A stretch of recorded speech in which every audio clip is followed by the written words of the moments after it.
Another gem of a game for the Commodore 64.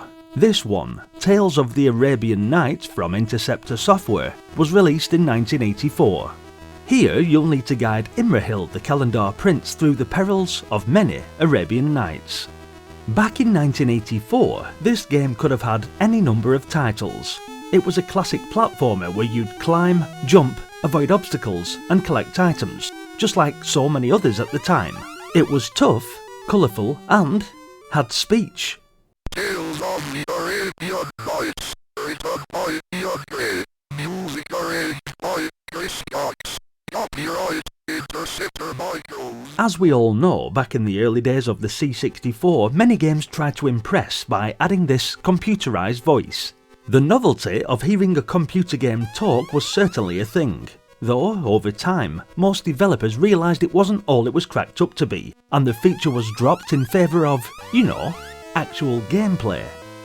But this game didn't just go for any old title, it decided to call itself Tales of the Arabian Nights, and of course everything is set in an exotic world, complete with the appropriate music to set the mood. True, games like this seem to have been done before, such as China Minor or Henry's House, but let's check out what made Arabian Nights so special. Starting the game, a rugged pirate-like growl guides you through each stage, weaving an air of adventure and suspense into your journey. Sure, it's a bit of a gimmick when we look back at it now, and after a few rounds you might be reaching for the speech off option, but it was definitely impressive for 1984. Almost as impressive as the time I figured out I could hear the famous Ghostbusters speech by hitting space on a certain other classic game, which can also be found on the channel. Your journey begins on Sinbad's ship, where you need to swing across the rigging, scale masts and avoid dangers such as a giant octopus and a menacing vulture. You must also collect golden jars, each engraved with the letter of the word Arabian. To advance, it's these jars you need to gather in the correct order to spell the word and proceed to the next stage. On a simple raft, he paddled inland along a crocodile-infested river, through a land of hostile nomads. If you can survive the perils of the sea voyage, your character Imrahil finds himself on the delta of the river Anil, where you are then swept upstream. In this section, you'll be paddling a boat down a crocodile-infested river in the hopes of making your way into the enchanted cavern of Al-Khamids. Unfortunately, this cavern is filled with mischievous genies determined to foil your plans.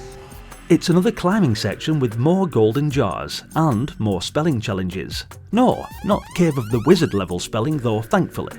I am the word wizard. After outsmarting the genies, you then climb aboard a magic carpet and soar towards Baghdad and the Sultan's palace. On a stolen flying carpet, he flew across the burning desert to Baghdad, home of the Sultan Saladin. Danger is never far behind, and the Sultan's squadron of flying carpet warriors, or whatever it is you fancy calling them, are out to stop you. Archers on the ground rain down arrows, making your journey even more treacherous. Survive that, and it's time for the final part of the game, which takes place in the Sultan's palace, where Princess Anitra awaits. Each level starts with a brief explanation of your mission, both on screen and delivered audibly through the TV speaker, although as we've already established, the voice itself might sound like your granddad trying to sing after too many whiskies, but it's still easy to understand.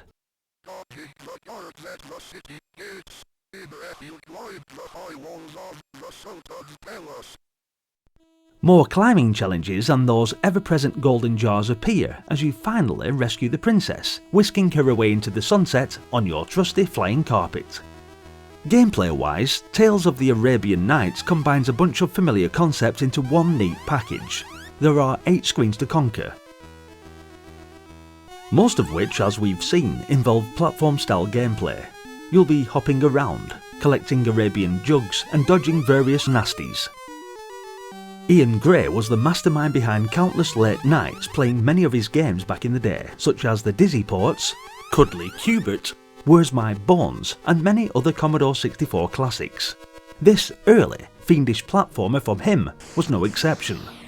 The gameplay is challenging yet incredibly addictive, with a level of difficulty that kept me coming back for more. The aesthetics, considering it was released in 1984, were surprisingly immersive, adding to the overall appeal. It's the kind of game that stays with you, both for its tough gameplay and its nostalgic charm. Get it fired up on your Commodore 64 and relive some of those memories. Or if it's your first time playing it, then I think you'll enjoy this one. Was it a big thumbs up? Well, I'm going to leave that one for you to decide. Thanks for watching guys, hit the like button if you enjoyed the video, and be sure to share your Arabian tales with us in the comments section.